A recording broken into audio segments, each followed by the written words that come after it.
They surrounded her in the cafeteria, laughing at her thrift store sweater and worn sneakers, calling her charity case loud enough for everyone to hear. What they didn't know was that the quiet transfer student watching from across the room wasn't just any new kid. He was her brother, and by tomorrow morning, their exclusive private academy would never be the same again. Maya Chen had always been invisible, and she preferred it that way. At 17, she'd perfected the art of blending into backgrounds, of moving through hallways without drawing attention, of existing in the spaces between other people's lives. Before we jump back in, tell us where you're tuning in from, and if this story touches you, make sure you're subscribed, because tomorrow I've saved something extra special for you. Her faded jeans were always clean, but never new. Her backpack was functional, but never fashionable. And her shoes had stories written in their scuff marks that she'd never share with anyone. Riverside Preparatory Academy wasn't supposed to change that. The prestigious private school with its ivy-covered buildings and manicured lawns was meant to be her fresh start, her chance to reinvent herself somewhere nobody knew her story. The scholarship letter had arrived 3 months ago, offering her a full ride based on her exceptional grades and volunteer work at the local animal shelter. Maya had stared at that letter for hours, wondering if someone had made a mistake.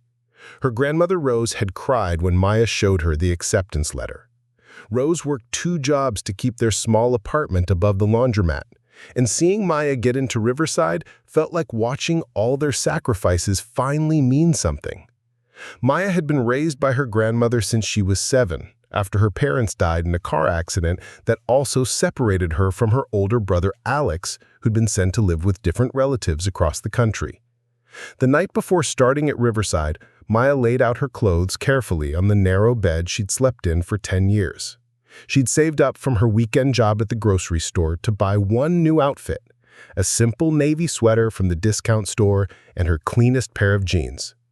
Looking at herself in the cracked mirror on her dresser, she whispered a prayer that this time would be different, that maybe at a place like Riverside, she could find where she belonged.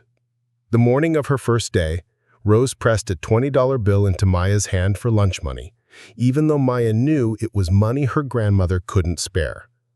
Maya hugged her tight, breathing in the familiar scent of laundry detergent and the vanilla perfume Rose wore on special occasions, and promised she'd make her proud. Riverside Preparatory Academy rose from its grounds like a castle from a fairy tale. The main building was red brick with white columns, surrounded by perfectly trimmed hedges and flower beds that probably cost more to maintain than Maya's family spent on groceries in a year. Students moved across the campus in clusters, their voices carrying the easy confidence that came from never having to worry about anything more serious than which designer bag to carry. Maya clutched her worn backpack straps and walked through the main entrance, immediately feeling like an actress who'd wandered onto the wrong movie set. The hallways gleamed with polished marble floors, and portraits of distinguished alumni gazed down from walls lined with dark wood paneling. Everything smelled like expensive furniture polish and old money. Her first few classes passed in a blur of introductions and syllabi. Maya sat in the back rows, speaking only when directly addressed, taking careful notes in a composition notebook she'd bought at the dollar store. She noticed how other students pulled out tablets and laptops that cost more than Rose made in a month, but she kept her head down and focused on the lessons. It was during lunch that her carefully constructed invisibility finally cracked. The cafeteria at Riverside looked more like an upscale restaurant than any school dining hall Maya had ever seen. Round tables with actual tablecloths were scattered across a room with floor-to-ceiling windows overlooking the campus gardens. Students lounged in cushioned chairs, picking at gourmet salads and artisanal sandwiches, while discussing weekend plans that involved ski trips and Broadway shows. Maya had packed her own lunch, a peanut butter sandwich and an apple, and she found an empty table near the windows where she could eat quietly while watching the gardeners tend to the rose bushes outside. She was halfway through her sandwich when she heard the first laugh. Chloe Winters was everything Maya wasn't and never would be. Tall and blonde, with the kind of natural elegance that seemed effortless, she moved through Riverside like she owned it, which in many ways she did. Her father sat on the school's board of directors, and the Winters family name appeared on plaques throughout the campus. Chloe's designer uniform fit her perfectly, her jewelry caught the light just right, and even her laugh sounded expensive. "Oh my God, look at that sweater," Chloe said to her group of friends, her voice carrying across the quiet cafeteria. "Did she get that from the Lost and Found?" Maya's cheeks burned as she realized they were talking about her. She kept her eyes fixed on her sandwich, hoping that if she didn't react, they'd lose interest and find someone else to entertain them. But Chloe was just getting started. Madison Phillips, Chloe's best friend and second in command, leaned forward with the kind of smile that meant trouble. Madison's family owned a chain of luxury hotels, and she wore her privilege like armor, always ready to use it as a weapon against anyone she deemed unworthy of their circle. "I heard she's here on some kind of charity scholarship. My dad says they have to let a certain number of poor kids in for tax purposes or something." Maya's hands started to shake as more students turned to look at her table. She wanted to disappear, to melt into her chair and never exist again. The sandwich in her mouth tasted like cardboard, but she couldn't swallow, couldn't move, couldn't do anything except sit there and endure their scrutiny. "Look at those shoes," added Brittany Ross, whose mother was a famous interior designer featured in magazines Maya could never afford to buy. "I literally saw the exact same pair in a donation bin last week." The laughter that followed felt like physical blows. Her worn sneakers, which she'd scrubbed clean just that morning, suddenly felt like they were glowing with neon signs advertising her poverty. She tucked her feet under her chair, but there was nowhere to hide from their collective gaze. Chloe stood up from her table, her movements graceful and predatory. She approached Maya's table like a queen addressing a peasant, her friends trailing behind her like a pack of well-dressed wolves. The entire cafeteria had gone quiet now, everyone sensing drama and turning to watch the show. "I'm sorry," Chloe said, her voice dripping with fake concern, "but I just have to ask, are you okay? I mean, financially. Because if you need help getting some decent clothes, I'm sure this school has some kind of fund for students in your situation." Maya's face burned with humiliation. She could feel tears building behind her eyes, but she refused to cry in front of these people. She managed to whisper, "I'm fine, thank you." But her voice came out so quietly that Chloe leaned in closer, pretending she couldn't hear. "What was that?" Chloe asked, cupping her ear dramatically. "I'm sorry, but I literally cannot hear you. Are you always this quiet, or is it just because you're embarrassed about your outfit?" Madison pulled out her phone, and Maya's heart sank as she realized they were recording this moment, probably to share on social media later. The thought of her humiliation being broadcast to the entire school made her stomach twist with nausea. "Oh my God, Madison, don't," Brittany said with mocked horror. "What if her family sees this and feels bad that they can't afford to dress her properly? That would be so mean." But Madison kept recording, zooming in on Maya's sweater and shoes while Chloe continued her performance. "I mean, I get that not everyone can afford the finer things in life, but there are standards at Riverside." Preparing and narrating this story took us a lot of time, so if you are enjoying it, subscribe to our channel. It means a lot to us. Now back to the story. "This isn't some public school where anything goes." Maya finally found her voice, though it came out shaky and small. "Please stop," she said. "I haven't done anything to you." "You haven't done anything to us?" Chloe repeated, her eyebrows raised in mock surprise. "Sweetie, just existing here is doing something to us. Do you realize how hard our parents worked to send us to a school like this? And now they're just letting anyone in off the street?" The words hit Maya like a slap.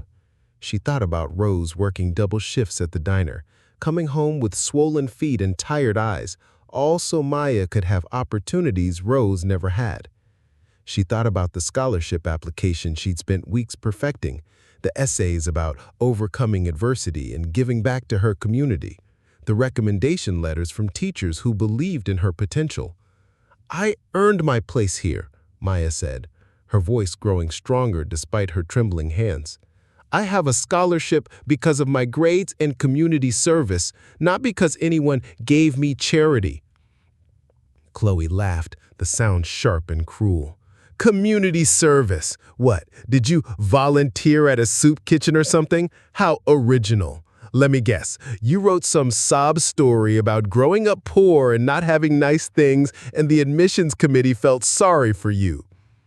Maya's vision blurred with tears she could no longer hold back. These girls were taking everything she was proud of, her academic achievements, her volunteer work, her determination to rise above her circumstances, and twisting it into something shameful. "There's nothing wrong with working hard," Maya whispered, but her words were lost in the laughter of Chloe's friends. "Working hard," Madison repeated mockingly. "Is that what we're calling it now? Because it looks more like you're working the system to me."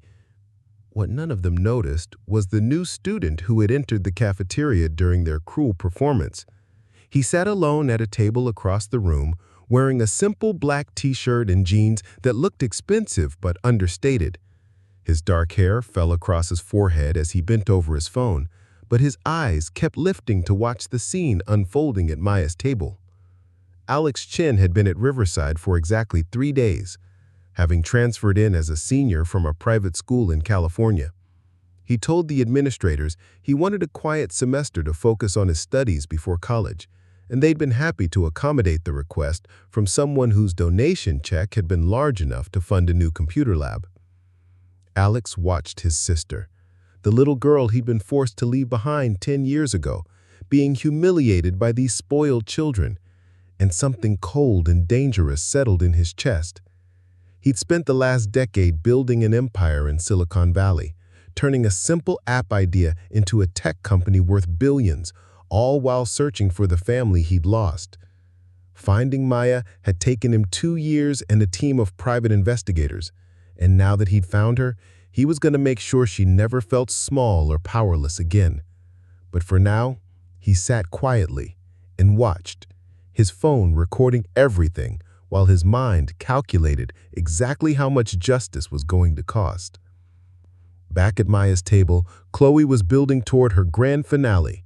She pulled out her own phone and opened her social media app, her fingers flying across the screen as she typed. "This is going on my story. My followers are going to die when they see Riverside's latest charity case." Maya stood up so quickly her chair scraped against the marble floor. "Don't," she said, her voice breaking. "Please don't put this online." "Why not?" Chloe asked with mock innocence. "Are you ashamed of something? Because if you're proud of who you are, you shouldn't mind everyone knowing about your situation." Maya grabbed her backpack and her lunch, desperately trying to escape before Chloe could post whatever cruel caption she'd written. But as she hurried toward the exit, she heard Chloe's voice carrying across the cafeteria one final time. "Run along, scholarship girl.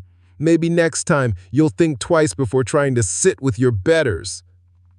Maya ran through the hallways of Riverside Preparatory Academy, past the portraits of distinguished alumni and through corridors that smelled like money and privilege, until she found an empty bathroom where she could finally let herself cry. She locked herself in a stall and sobbed for everything she'd lost, her dignity, her fresh start, her hope that this place might be different. What Maya didn't know was that across the campus, Chen was making a phone call that would change everything. His assistant answered on the first ring, as always. "Sarah, I need you to arrange a meeting with the board of directors at Riverside Preparatory Academy tomorrow morning. And Sarah, make sure they understand that the Chen Foundation is prepared to make a very substantial donation, the kind that builds wings on buildings and puts names on libraries." As Maya cried alone in that bathroom stall, her brother was already setting in motion the events that would transform Riverside Preparatory Academy. By tomorrow, everyone who had laughed at her simple clothes and worn shoes would learn exactly who they'd messed with when they decided to humiliate Maya Chen. The quiet transfer student they'd barely noticed was about to remind them that true power doesn't announce itself with designer labels and expensive cars. Sometimes it walks softly and carries a checkbook that can rewrite the rules of their entire world. The next morning arrived with an announcement that would change everything at Riverside Preparatory Academy. Dr. Elizabeth Hartwell, the school's distinguished headmistress, stood behind the mahogany podium in the Grand Assembly Hall, her usually composed demeanor barely containing her excitement. "Students and faculty," Dr. Hartwell began, her voice echoing through the hall filled with burgundy velvet seats and stained glass windows. "I have extraordinary news to share with you today. The Chen Foundation, led by renowned philanthropist and technology innovator Alexander Chen, has made the largest single donation in our school's 150-year history." Maya sat in the back row, still trying to process what had happened the day before. She'd barely slept, replaying Chloe's cruel words over and over in her mind. The video had already been shared dozens of times across social media, with comments that made her stomach turn. She had considered not coming to school at all, but Rose had insisted that running away never solved anything. "Mr. Chen has generously donated $50 million to establish the Chen Center for Academic Excellence and Social Responsibility. This remarkable gift will fund scholarships for deserving students, modernize our facilities, and create programs that emphasize empathy, kindness, and community service as core values of our institution." Whispers rippled through the assembly hall. $50 million was more money than most of these privileged students could even comprehend, despite their wealthy backgrounds. Maya felt a strange flutter in her chest at hearing that name, Chen, but dismissed it as coincidence. There were thousands of Chens in the world. "Furthermore," Dr. Hartwell said, her voice growing more serious, "Mr. Chen has requested to address some recent incidents of bullying and social exclusion that have come to his attention. He will be joining us today to discuss his vision for a more inclusive Riverside community." Maya's blood ran cold. Someone had told this mysterious donor about what happened to her yesterday. Her cheeks burned with fresh embarrassment as she imagined having to relive her humiliation in front of some rich philanthropist who probably pitied her. Chloe, Madison, and Brittany sat 3 rows ahead of Maya, their heads bent together in urgent whispers. Maya could see the tension in their shoulders, the way Chloe kept glancing toward the exits as if calculating her escape routes. They knew exactly which incidents Dr. Hartwell was referring to. "Please welcome Mr. Alexander Chen," Dr. Hartwell announced, stepping aside as the side door to the assembly hall opened. Maya's world stopped spinning when she saw the figure walking across the stage. Taller now, his shoulders broader, his face more angular with age, but unmistakably the brother she remembered from childhood. The same dark eyes that used to read her bedtime stories, the same gentle smile that had comforted her through nightmares, the same way of walking that made her feel safe even when everything else was falling apart. Alex took the podium with quiet confidence, his simple black suit and silver watch the only hints of his tremendous wealth. He scanned the assembled students until his eyes found Maya in the back row, and for just a moment, his professional mask slipped to reveal a warmth that made her heart race with impossible hope. "Good morning," Alex said, his voice carrying easily through the hall without seeming to strain. 10 years ago, I was separated from my family due to circumstances beyond our control. I spent the next decade building a company, accumulating wealth, and searching for the people I loved most in this world. Maya's hands trembled as pieces of a puzzle she'd never dared to solve began clicking into place. The private investigators who'd asked Rose strange questions 6 months ago. The mysterious scholarship offer that had seemed too good to be true. The transfer student who'd appeared at Riverside just days before. "I found my sister 3 months ago," Alex said, his eyes never leaving Maya's face. She's a student here at Riverside, a young woman of extraordinary intelligence, kindness, and strength. Someone who volunteers at animal shelters on weekends, who helps her grandmother with grocery shopping, and who earned her place at this institution through merit and hard work. The assembly hall had gone completely silent. Maya could feel hundreds of eyes turning to look at her, trying to identify this mysterious sister of their newest benefactor. Chloe had gone white as porcelain, her mouth slightly open as she began to understand the magnitude of her mistake. "Yesterday," Alex said, his voice growing colder, "I watched my sister being humiliated by students who judged her worth based on her clothing and her financial circumstances. I watched her be called names, mocked for her background, and recorded without her consent for the entertainment of others." Madison's phone slipped from her nerveless fingers, clattering to the floor of the assembly hall. The video she'd posted the night before suddenly felt like evidence in a trial where she was the defendant. "I want to be very clear about something," Alex continued, his gaze sweeping across the sea of stunned faces. "Kindness is not weakness. Humility is not inferiority. And treating someone poorly because they have less money than you reveals everything about your character and nothing about theirs." Maya felt tears streaming down her face, but for the first time in years, they weren't tears of shame or pain. Her brother had found her. After 10 years of separation, of wondering if he even remembered her, of building a life around the absence of the family she'd lost, Alex had not only found her, but had been protecting her all along. Alex reached into his jacket and pulled out his phone, tapping the screen a few times before holding it up for the assembly to see. Last night, a video was posted on social media showing the harassment of a Riverside student. This video has been viewed over 10,000 times, shared with cruel commentary, and used to further humiliate someone whose only crime was existing in a space where others felt she didn't belong. The silence in the hall was suffocating. Maya could see students throughout the room pulling out their phones, probably checking their own social media accounts to see if they'd shared or liked the video that was now evidence of their participation in her humiliation. "Here's what's going to happen," Alex said, his voice taking on the authority of someone accustomed to making decisions that affected thousands of people. "The Chen Foundation's donation comes with certain requirements.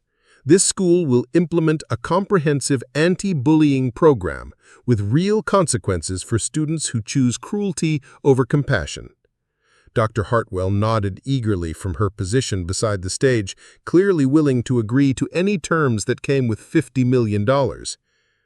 "Additionally," Alex continued, "we're establishing the Maya Chen Scholarship Program, which will provide full funding for students from underprivileged backgrounds to attend Riverside, not as charity cases, but as valued members of this community who bring diverse perspectives and experiences that make everyone else richer in the ways that actually matter."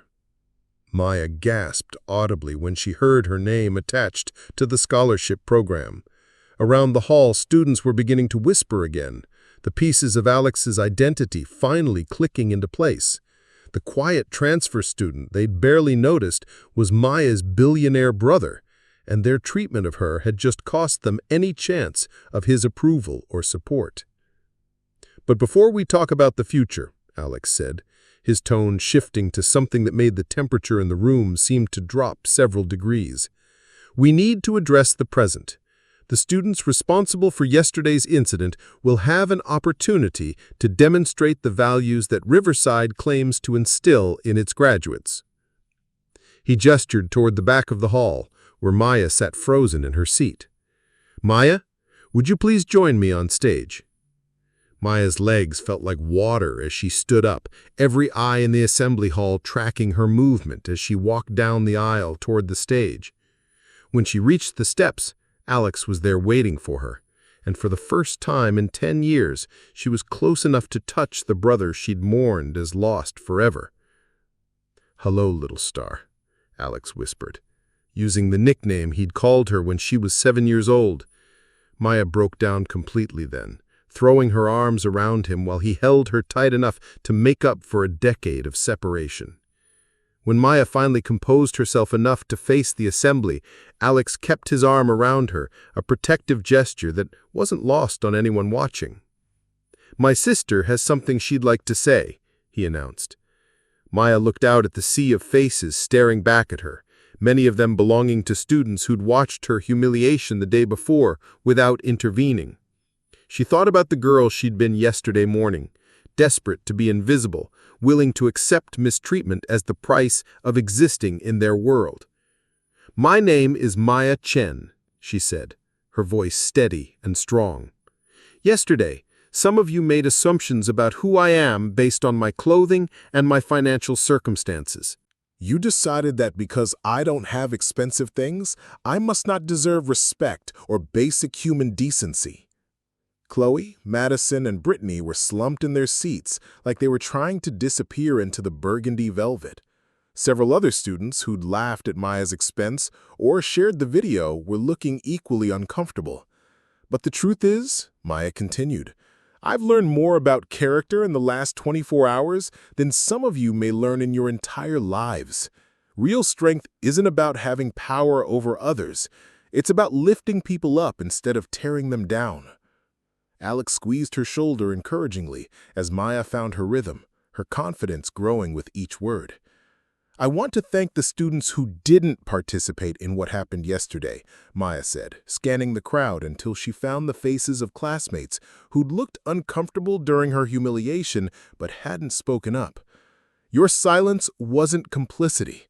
Sometimes bearing witness to injustice is the first step toward preventing it from happening again." Alex stepped forward again, his expression serious. "The students who recorded and shared yesterday's incident have a choice to make. They can issue public apologies and commit to 100 hours of community service with organizations that serve underprivileged youth, or they can find new schools to attend. The Chen Foundation will not support an institution that tolerates the systematic humiliation of its students." The ultimatum landed like a thunderclap. Chloe shot to her feet, her face flushed with anger and desperation. "This isn't fair," she said, her voice carrying across the silent hall. "We were just joking around. It wasn't that serious." Alex's expression didn't change. Recording someone's humiliation and sharing it online for entertainment isn't joking around, Miss Winters. It's cruelty with a digital footprint. "But we didn't know she was your sister," Madison protested, standing beside Chloe with tears streaming down her face. "If we had known, we never would have—" "And that," Alex interrupted, "is exactly the problem. You think my sister deserved respect only because of her connection to me. The truth is, she deserved respect because she's a human being. Every student in this school deserves that same basic dignity, regardless of who their family is or how much money they have." Dr. Hartwell stepped forward, her expression grave. "Miss Winters, Miss Phillips, Miss Ross, please report to my office immediately following this assembly. We'll be discussing your options and the consequences of your actions." As the three girls filed out of the assembly hall, their heads down and their designer uniforms suddenly looking like costumes in a play they no longer wanted to perform in, Alex addressed the remaining students one final time. "Change starts with each of you," he said. "The Chen Foundation's investment in Riverside isn't just about buildings or scholarships.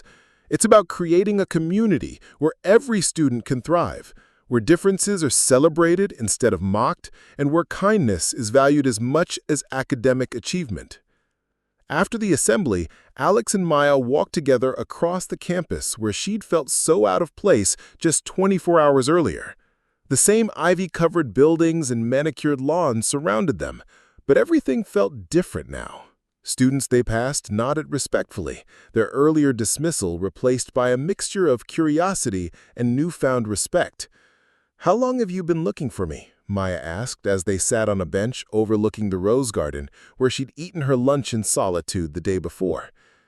"Every day since they separated us," Alex replied simply.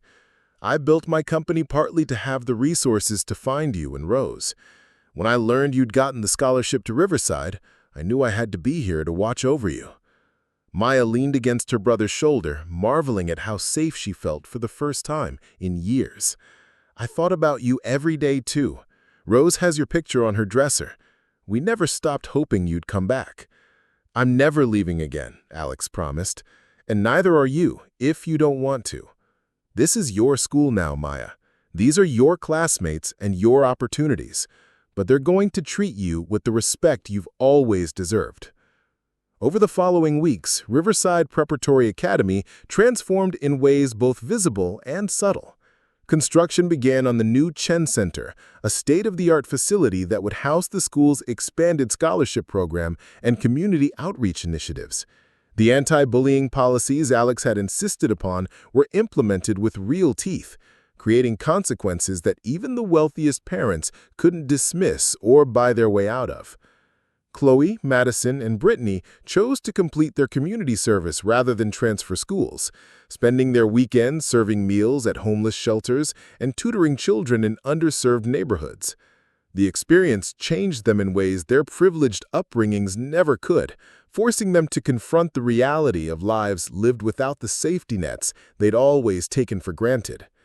Maya thrived in her new environment, her confidence growing as she found her voice in classroom discussions and student government meetings.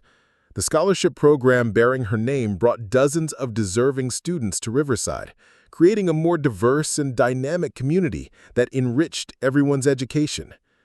On the one-year anniversary of that terrible day in the cafeteria, Maya stood before a new assembly of students as the president of the Riverside Community Service Council.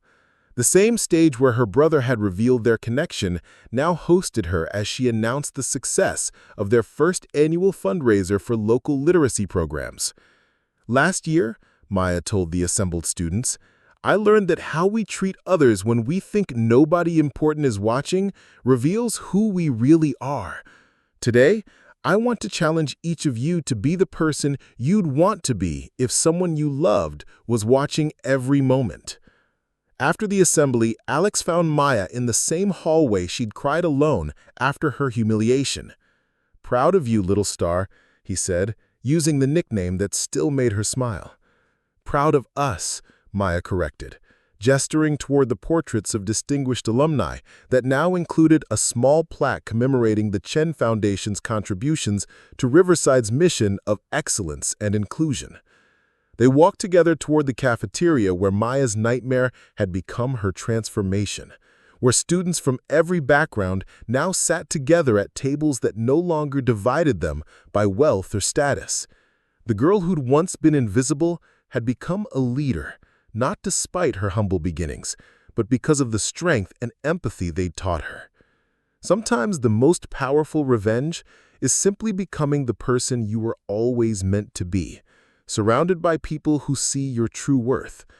And sometimes, if you're very lucky, the family you thought you'd lost forever finds a way to come home. Up next, you've got two more standout stories right on your screen. If this one hit the mark, you won't want to pass these up. Just click and check them out.